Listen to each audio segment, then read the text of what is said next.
बहुत पुरानी बात है। एक विशाल जंगल में बहुत से पशु पक्षी रहा करते थे।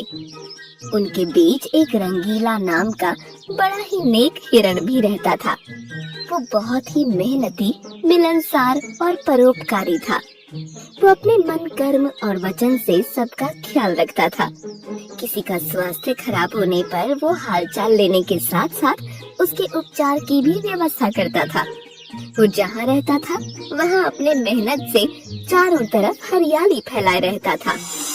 एक बार रंगीला स्वयं बीमार पड़ गया। उसे ऐसा बुखार चढ़ा कि उतरने का नाम ही नहीं ले रहा था।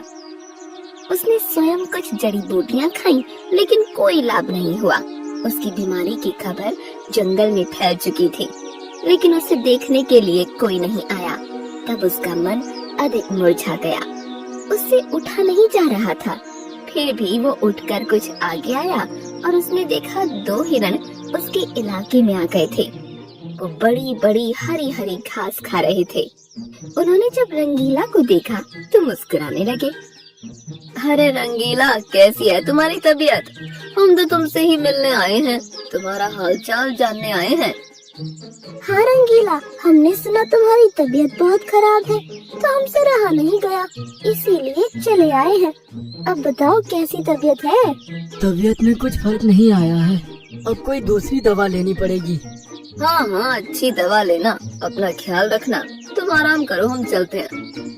रंगीला मुड़कर अपने अड्डे की तरफ चला और इधर ये दोनों हिरण फिर से रंगीला के इलाके की हरी हरी घास खाने लगे। मैंने इस जगह के बारे में जितना सुना था उससे भी अच्छा पाया। रंगीला ने बड़ी मेहनत से गुलशन सजाया है। चारों तरफ हरियाली ही हरियाली है। देखकर और खाकर तबीयत हरी हो गई।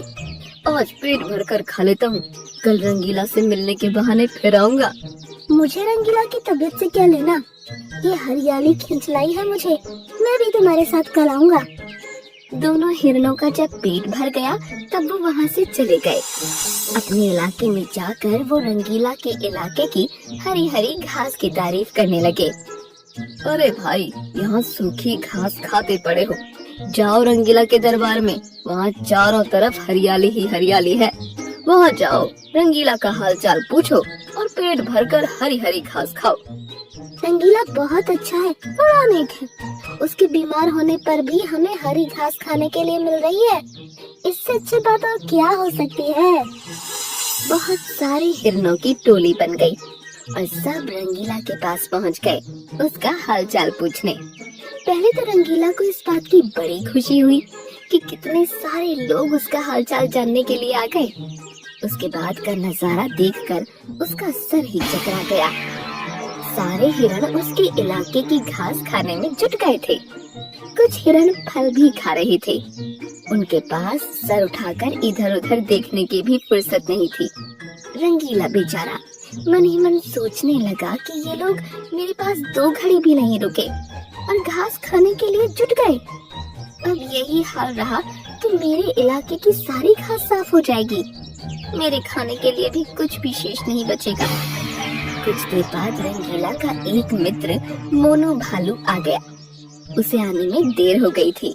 माफ करना दोस्त, मैं तुम्हारे लिए औषधि की तलाश में गया था और मुझे बहुत दूर जाना पड़ा। औषधि तो मिल गई, लेकिन आने में देर हो गई। इसे तुम खा लो और जल्दी से ठीक हो जाओ। रंगीला ने औषधि खाई और उसे कुछ समय के बाद आराम मिलने लगा। उसका दोस्त मोनू उसके साथ ही रुका रहा। 2 दिन के बाद रंगीला की तबीयत ठीक हो गई, लेकिन उसके खाने के लिए न घास बची थी न कोई फल बचा था। उसकी सारी मेहनत पर पानी फिर गया था। उदास हो गया। दोस्त रंगीला, मैं जानता हूँ ये मतलब का संसार है। ज्यादातर सब दोस्ती का दिखावा करते हैं, सब अपने फायदे की सोचते हैं।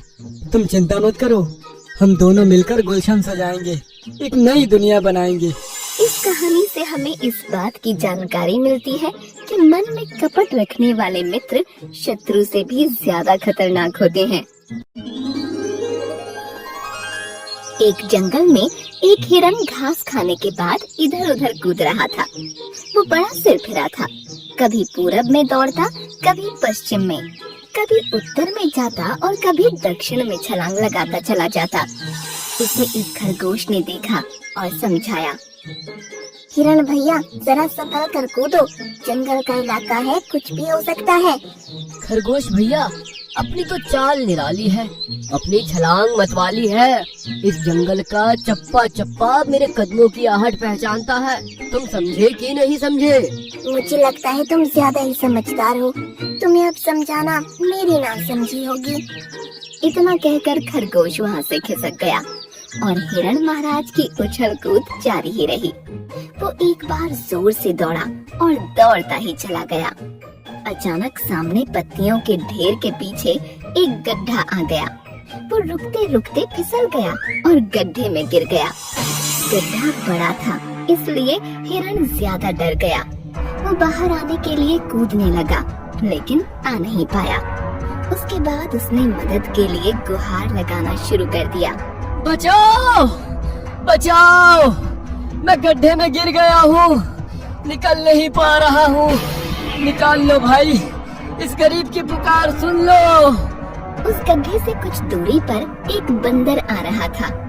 उसके कानों में आवाज पड़ी तो वो चारों तरफ देखने लगा। उसकी समझ में नहीं आ रहा था कि आवाज आ कहाँ से रही है। चारों तरफ तो कोई दिखाई नहीं दे रहा, फिर ये आवाज कहाँ से आ रही है? कहीं कोई भूत तो नहीं? अरे मैं भूत नहीं हूँ, मुझे बचा लो, बड़ा उपकार होगा। अरे भाई तुम दिखाई क्यों नहीं पड़ रहे हो? क्या आकाशवाणी से बोल रहे हो? अरे मैं गड्ढे के अंदर हूँ, तुम्हें कैसे दिखाई दूंगा? गड्ढे के पास में आओ, मेरी मदद करो। बंदर को पास में पत्तियों के पास एक गड्ढा दिखाई पड़ा। वो धीरे धीरे पास में पहुंच गया। अंदर देखा तो हिरण महाराज मदद की विनती कर रहे थे। अरे हिरण भाई, तुम गड्ढे के अंदर कैसे पहुंच गए? भैया नासमझी के कारण बहुत बड़ा धोखा खा गया। अब तो मैं अंदर हूँ, सही ढंग से बता नहीं सकता। खरगोश ने समझाया था, मैं नहीं समझ पाया था और गोता खा गया। मैं तो तुम्हें निकाल नहीं पाऊंगा, अगर कोशिश करूंगा तो खुद ही गिर जाऊंगा। अब तो तुम्हें हिम्मत दिखानी होगी, ऊंची छलांग लगानी होगी। बहुत सारे जानवर वहाँ इकट्ठा हो गए। हर कोई नई नई तरकीब सोच रहा था। खरगोश ने एक तरीका निकाला। हिरण भाई, हम लोग तो तुम्हें निकाल नहीं पाएंगे, कुछ देर बाद यहाँ से चले जाएंगे। इसके बाद एक भयानक बब्बर शेर आने वाला है, सुना है बड़ा खूंखार और भूखा है। यदि उसने तुम्हें देख लिया तो समझ लो सीधे ऊपर का टिकट कट जाएगा। खरगोश की बात सुनकर हिरण डर गया। प्राण के भय से उसके अंदर न जाने कहां से बड़ी ताकत आई। उसने सांस खींचकर एक ऊंची छलांग लगाई और गड्ढे से बाहर आ गया। बाहर आकर वो अपने पराक्रम पर इतराने लगा। ये पैंतरा मेरा पुराना है, कभी कभी आजमाता हूँ और लंबी छलांग लगाता हूँ। वो सबके सामने अपनी बड़ाई हाँक रहा था। उसी समय सियार ने प्रश्न किया। अरे हिरण भाई, तुम्हारी नजर तो बड़ी तेज है, इतना बड़ा गड्ढा तुम्हें दिखाई नहीं दिया? क्या गड्ढे ने तुम्हें अंदर खींच लिया? अम्मा यार सच सच बताओ, तुम गिरे कैसे? सियार के प्रश्न पर हिरण खुश हो गया। सियार भाई, तुमने अच्छा प्रश्न किया है, मेरा दिल जीत लिया है। अब मैं सही जगह पर आ गया हूँ, इसलिए इसका उत्तर बताने में मुझे अधिक आसानी होगी। सभी लोग एक तरफ खड़े हो जाओ, मैं बताता हूँ कि मैं गिरा कैसे। हाँ। हिरण पीछे आया और जोर से दौड़ते हुए उसी गड्ढे में कूद गया।